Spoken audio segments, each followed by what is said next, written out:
Hello and welcome to another fun-filled nonsense retrospective. We're your hosts as always, Devon and Rick. Hello. And we're continuing what we've been doing for the past few weeks in the good old Smash Pass in the nonsense retrospective, hosting the Nonsense Review After Dark. And Nonsense Review After Dark, eh? Well, yeah. So before we get too far into that, though, let's get into our good old time-honored tradition of the nonsense, asinine hypotheticals. And I think you said you had one for me today.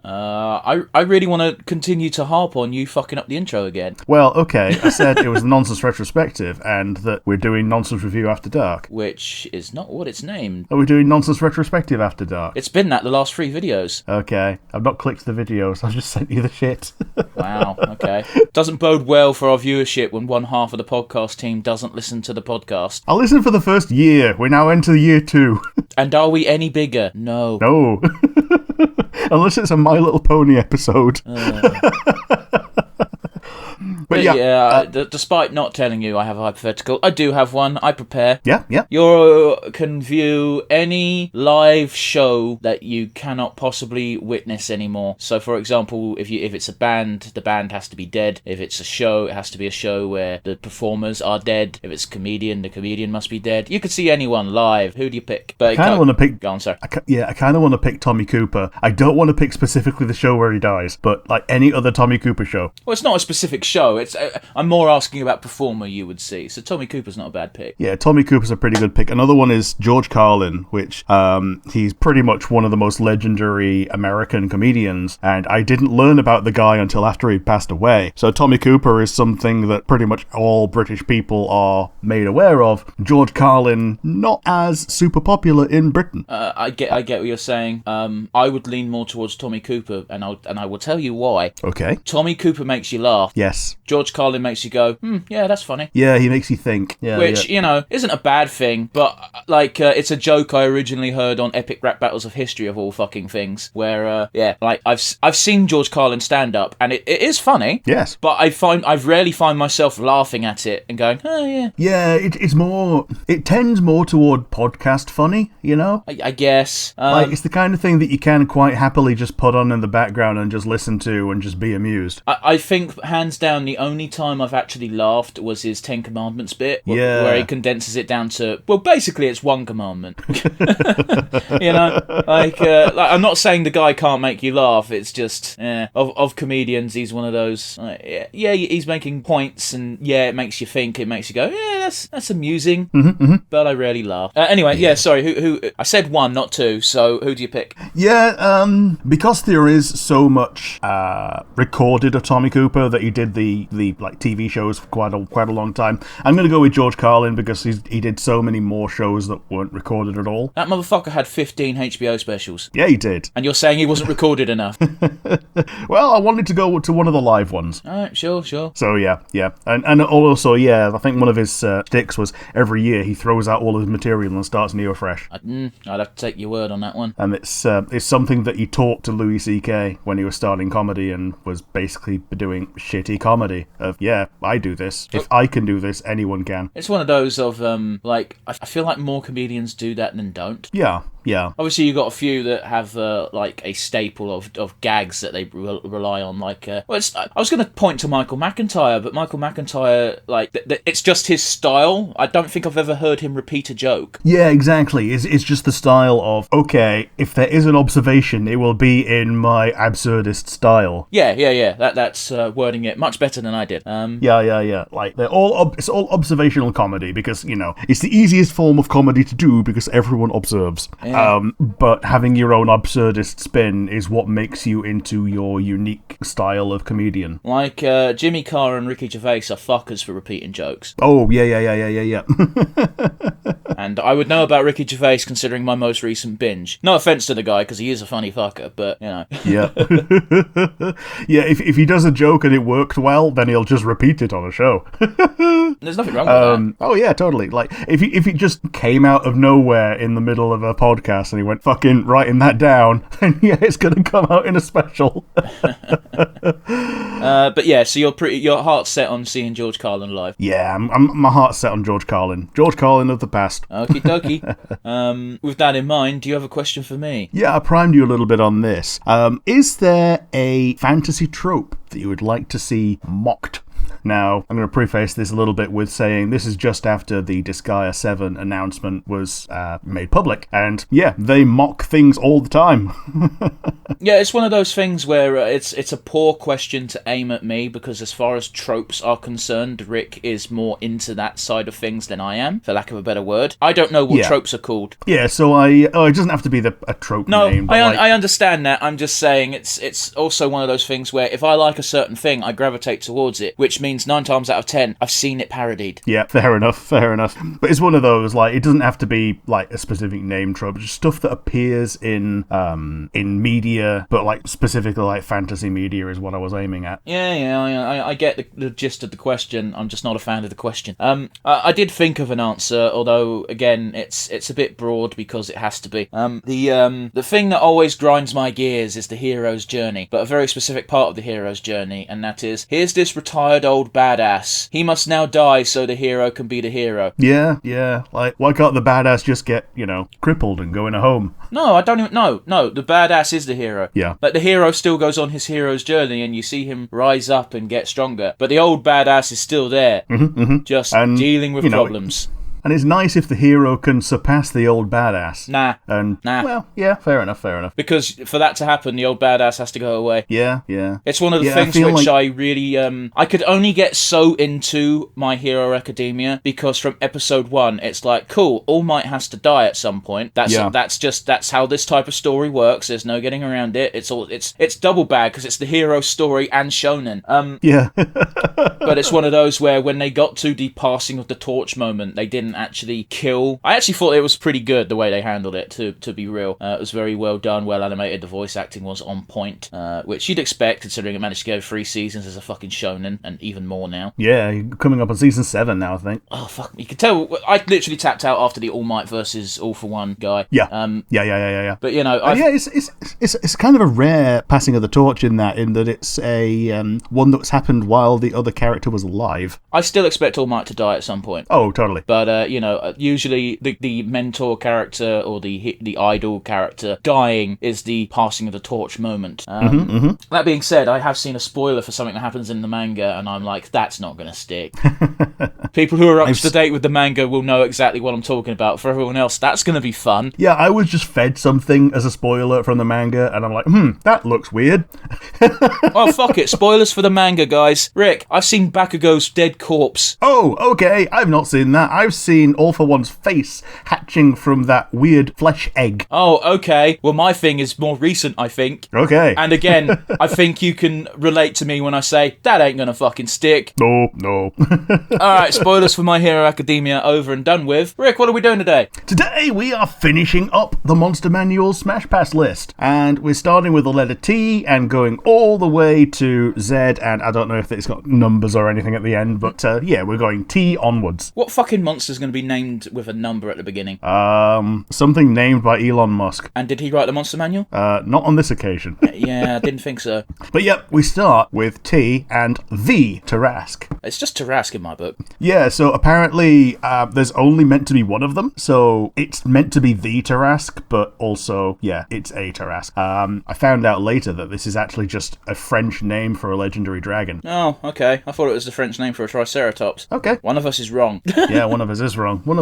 That being said, this is an obvious pass unless you're into Vor. Yeah. If you've seen it's not even in the diagram this time, but the size comparison of human to Tarrasque, you don't even come up to the top of one of its claws. I mean, it's a gargantuan monstrosity titan. I don't think there's anything else with that size class. No. Yeah, monstrosity titan. I think titan is the epithet that only the Tarrasque gets. And yeah, it's going to be a pass. Yeah, it's going to be pass from me. So yeah, the Tarrasque is pretty much an auto pass from anyone who doesn't want to get auto-vored. You know what? I don't even think it'd be fun for a Vor fan because they're so big, you wouldn't even really get... Because I assume part of the Vor thing is It's hard for me to comment on because I'm really not into it, but getting squeezed down something's throat, but you wouldn't even get that because you're not even a pebble to this thing. Yeah, it's like the whale in Pinocchio. You just get... the mouth closes closes around you and suddenly you're in the stomach. Which is biologically inaccurate. Oh, totally. Onto the thri-kreen. Yeah, the thri-kreen. So, as a exception to most of the insectoid rules, I think this one might actually be a smash. Oh, it's a smash from me. I actually quite like insects, or insect people. I don't like insects, as my bug net will attest. Yep. But, these things look like they could be cute, especially if you give them a pair of titties. Yeah. And also, they've become a player race. Okay. So I think they're one of the few ways to have 4 arms in D&D now. So yeah, it's a bit of fun, and yeah, if you wouldn't smash a player race, then there shouldn't be a player race. Well, I don't think that's true, because there's a fair amount of people who don't want to fuck orcs. True, but there's enough that do that. I'm just saying I don't think the rule applies universally. Yeah, fair enough. Okie dokie. So, we move on after a double smash with the thri-kreen to the tree ant. Yeah, it's a pass from me. It's a tree. Yeah, it's too much of a tree. It's not like it's a nice cute dryad. It's just a tree with a face. It's Treebeard. Yeah, pass from me as well. Man, that was quick. Next one, the troglodyte. Rick, what the fuck do you want us to say? It's a tree. Yeah, it's a tree. But yeah, the troglodyte.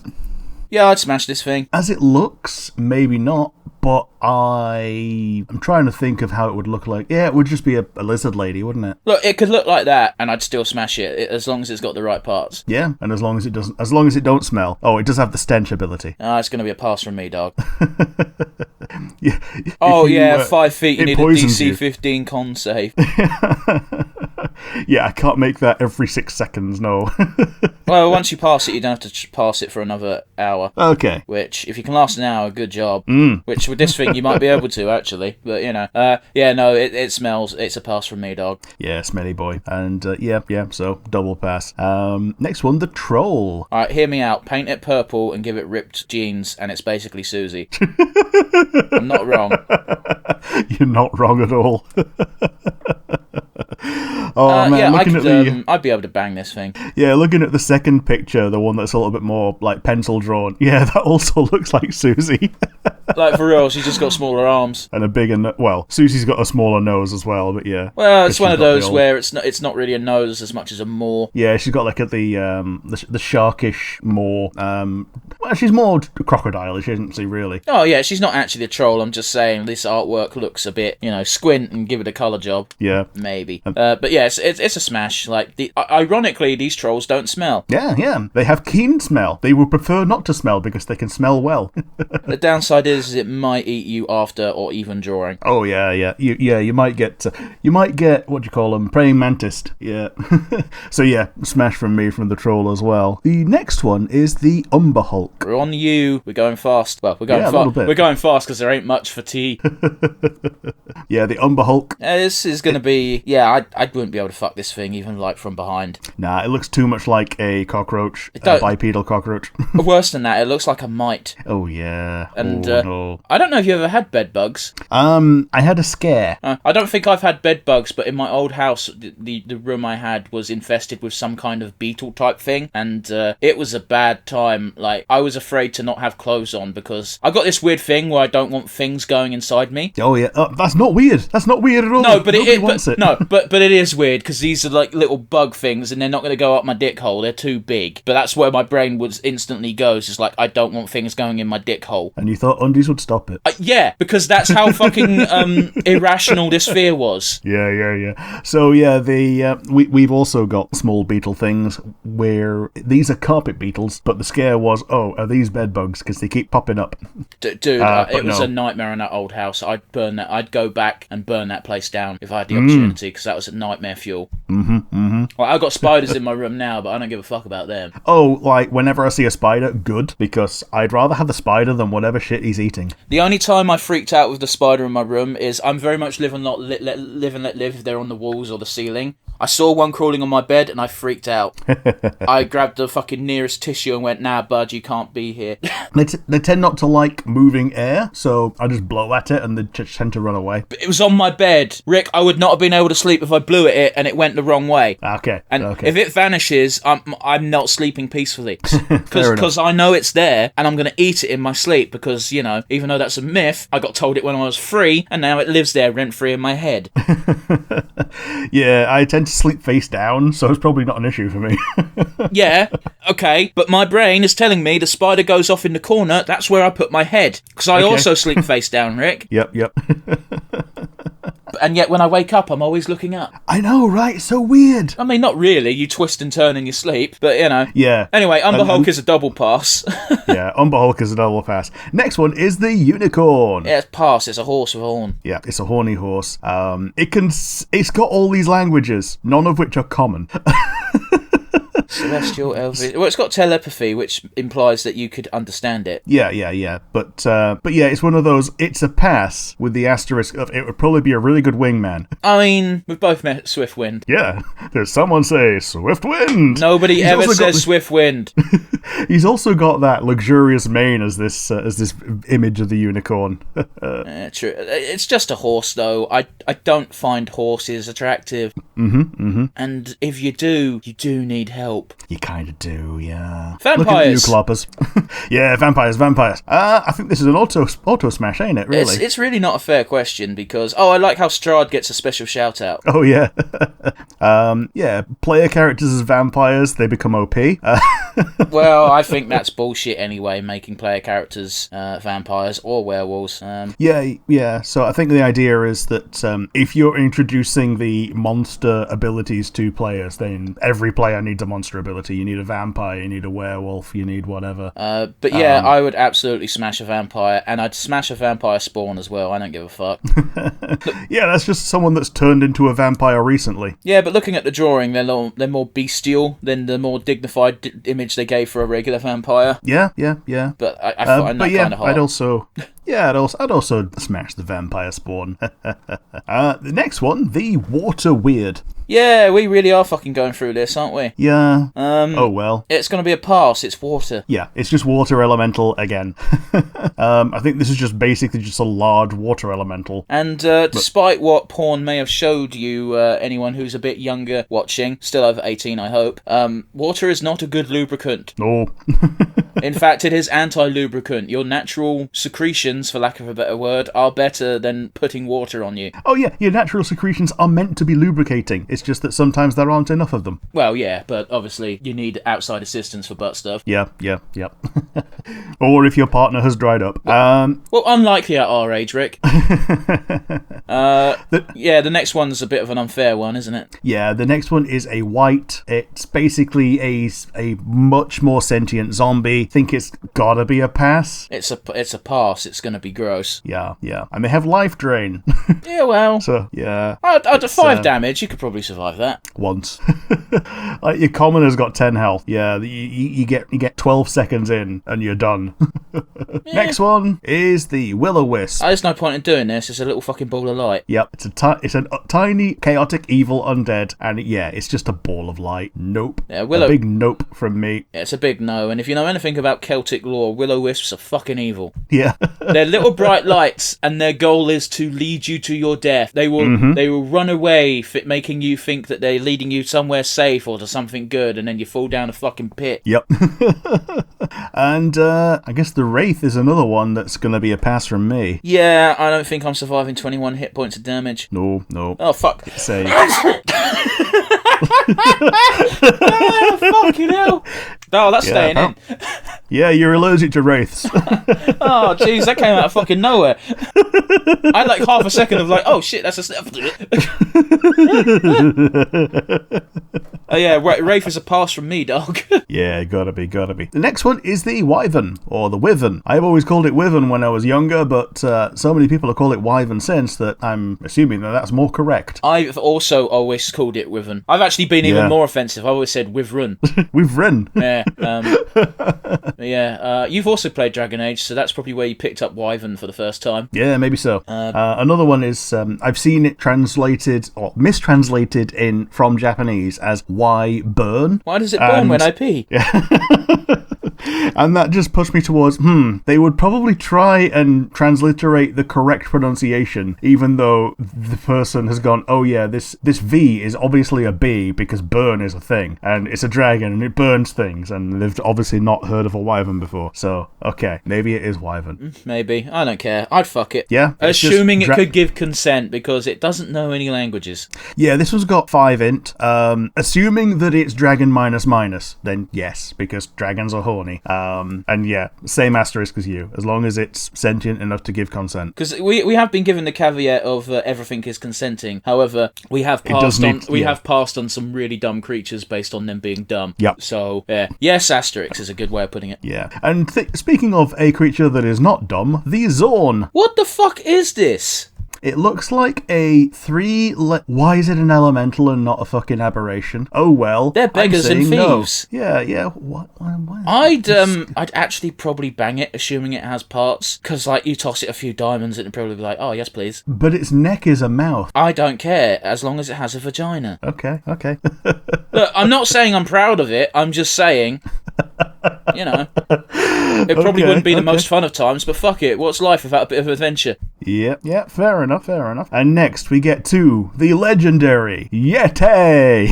Have I told the story on the podcast why I called it that? Because I know I've told you the story, obviously, because you've started doing it now. Maybe during the wrestling openings one. Oh, maybe. I don't think anyone's fucking watched that. I'm going to tell it again. Okay, so yeah, there is a legendary WCW event where they debuted the Yeti, which it was a mummy. Yeah, that's the first fucking problem. He came out and he was a fucking mummy, and we had the name card appear on the screen of Yeti, and it's like, okay, and then Tony Schiavone, for some fucking reason, at least I think it was Schiavone, goes, "It's the Yeti!" And it's like, what? And one of the best things ever is watching fucking wrestlers look back at this moment and go, yeah, we don't know what the fuck's going on. They're calling it a Yeti. It looks like what are those things called?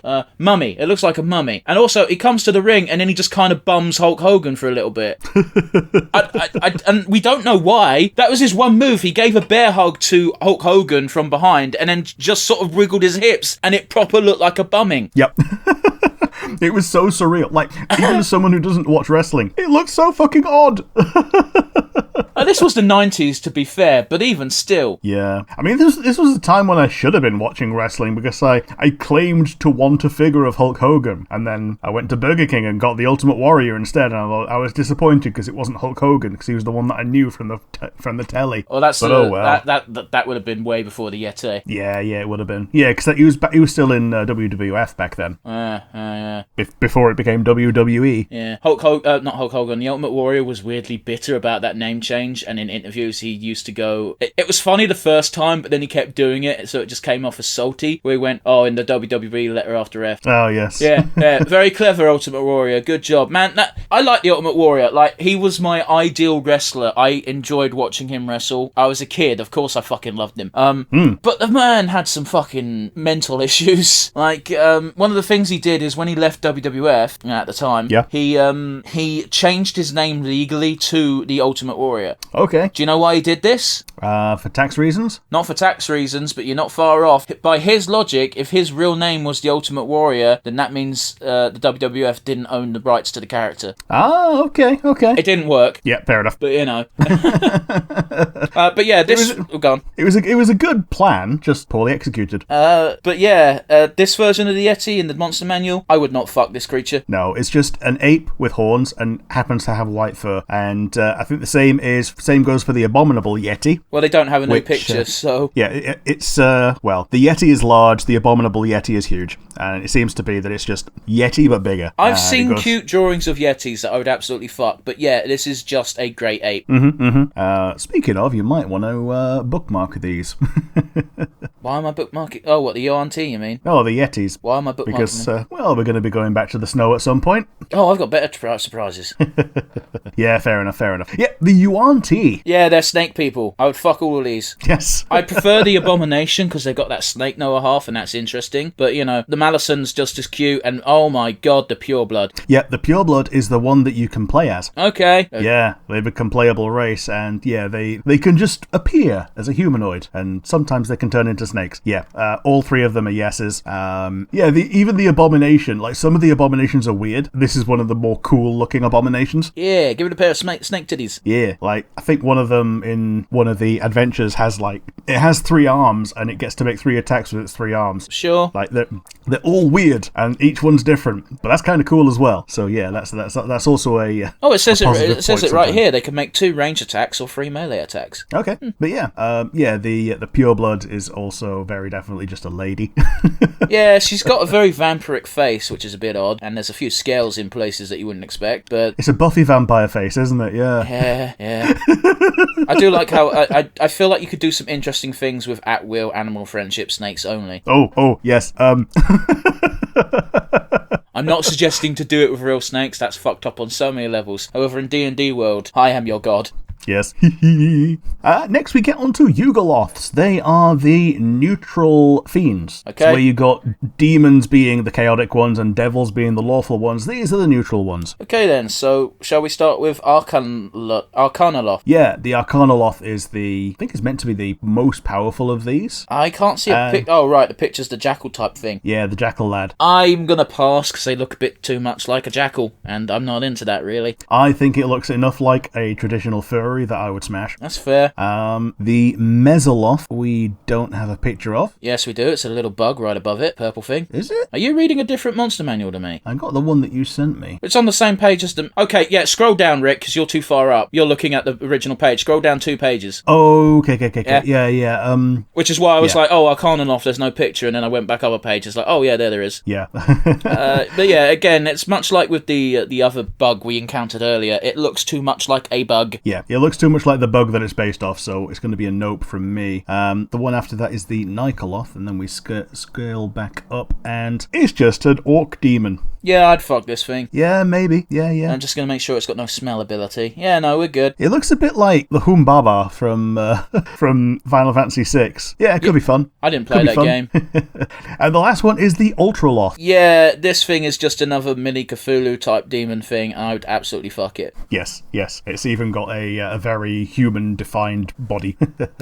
Let's have a look at its spells. How it can do alter self, so it can make itself look different, but then why would you? That's a coward. It looks a bit like a grey as well. A little bit. I believe going based on challenge rating alone, this is actually the strongest. Okay. Yeah. Oh, yes, it is. This is the one that... This is the highest level one before they reach apotheosis or something. Sure. And apparently, this is an evolutionary line. When you get to a certain power level, you just level up and become the next one. Oh, so what do you start as? I think you start as the Mesoloth. Okay. Why? I guess they've done it in alphabetical order, but it's so fucking weird. Yeah, so Meso is 5, Yugoloth is 9, Arcanoloth is 12, and Ultraloth is 13. But yeah, it's you apparently level up and just become the next one, which is kind of cool, but kind of weird.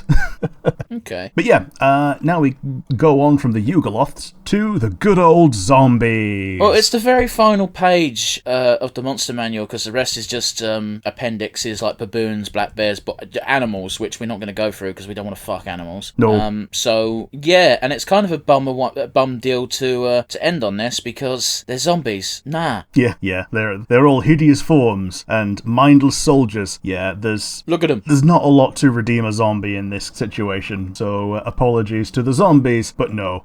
Like if you were Ollie or Zombina, yeah, absolutely, but they're not. Yeah, I love how Ollie and Zombina are just flat and boing boing versions of one another. I suppose. They've even got the heterochromia after being stitched back together and everything. Yeah, that's just a Japanese trope, I feel. Yeah. In their world, fuck, I don't think you ever see Frankenstein's eyes in Fate, but I wouldn't be surprised if she fucking had it. Yeah. I'm just scrolling real quick through the doggos. Yeah, why? Blink dog, death dog. It's just animals. Yeah, it does seem to be that. And then it's non-player characters like stat blocks for bandits and assassins, and that's just fucking people, so of course you're going to smash them.